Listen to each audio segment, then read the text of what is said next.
Hello everyone, and welcome to episode 86 of the Montrose and Highland Railroad. Obviously it's a very busy and very crowded yard at Blue Haven today, and there's a reason for that. I've just broken off briefly from quite a lot of ballasting that I've been doing today. Now, regular viewers of my layout know that there are patches of layout that don't have any ballast on them at all, or I've changed the track work and the ballast has suffered as a result. Well, today I thought I'd tackle that and try and do all of the main line.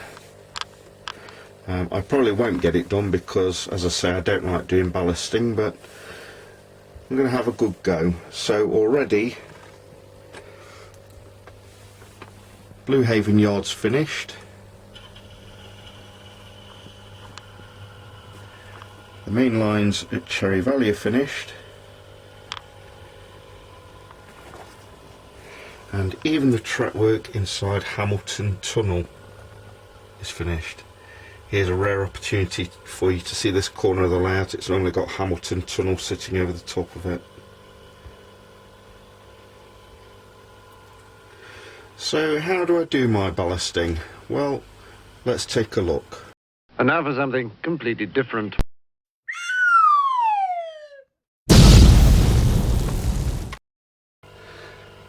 These are the items I use when I'm ballasting. So the first thing is the ballast itself.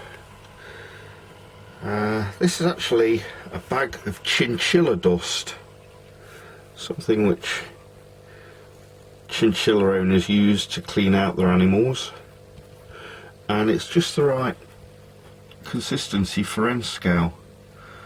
It's a bit like sand, I suppose, maybe a little bit coarser. And then there's this hopper chute which I bought quite a long time ago, a little plastic spoon, a fairly large paintbrush, a pipette, and a little jar with PVA glue, water, and a few drops of washing up liquid, or dish detergent as you Americans call it. So basically what happens is the chinchilla dust goes from here using the spoon into the hopper, and then the hopper moves along the track, and you can see there's holes in the bottom of it. Actually, one of those is clogged at the moment, but the ballast is distributed onto the track. Next, take the pipette, dip it in the glue and water solution, and then soak the entire area as so. Next thing is I will run my finger down the middle of the track like this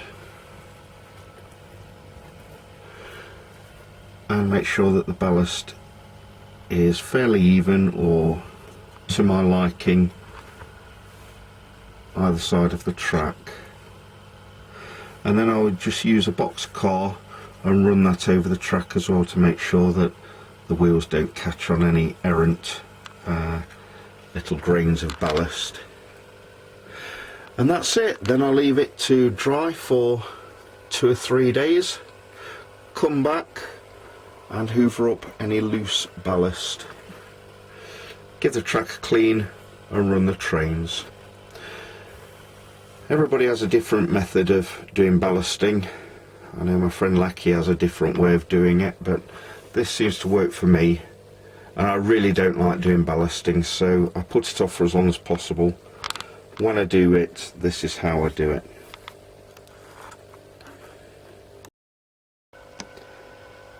Last week I visited the layout which belongs to my friend Bob the Bear. Proper name is Bob Norris. I've known Bob for about 20 years. Good friend of mine, lives down in Southampton on the south coast of England, and I've been wanting to see his layout for about 20 years. So I thought I'd share some footage with you. There's probably enough footage for you to see it over the next 2 or maybe even 3 videos. So why don't we take a look?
You've probably noticed from Bob's layout that there are quite a few flashing billboards on Bob's layout.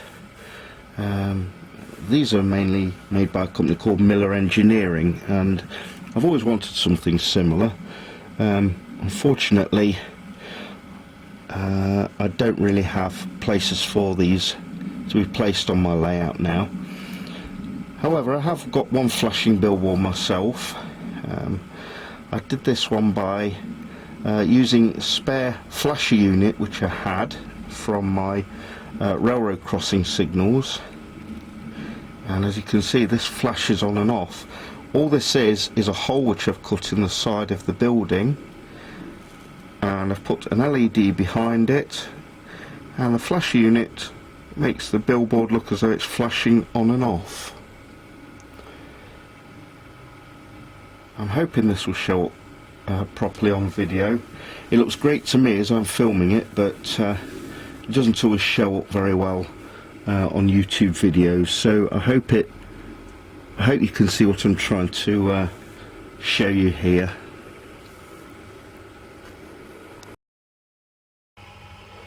So that's it for this episode of the Montrose and Highland Railroad. I hope you enjoyed seeing Bob's layout as much as I enjoyed visiting it, and there will be more film footage which I took last week at Bob's house. I'll be publishing that in the next episode, so stay tuned. Like or dislike this video down below and tell your friends. And as always, enjoy your model railroading, and I'll see you very soon. Bye for now.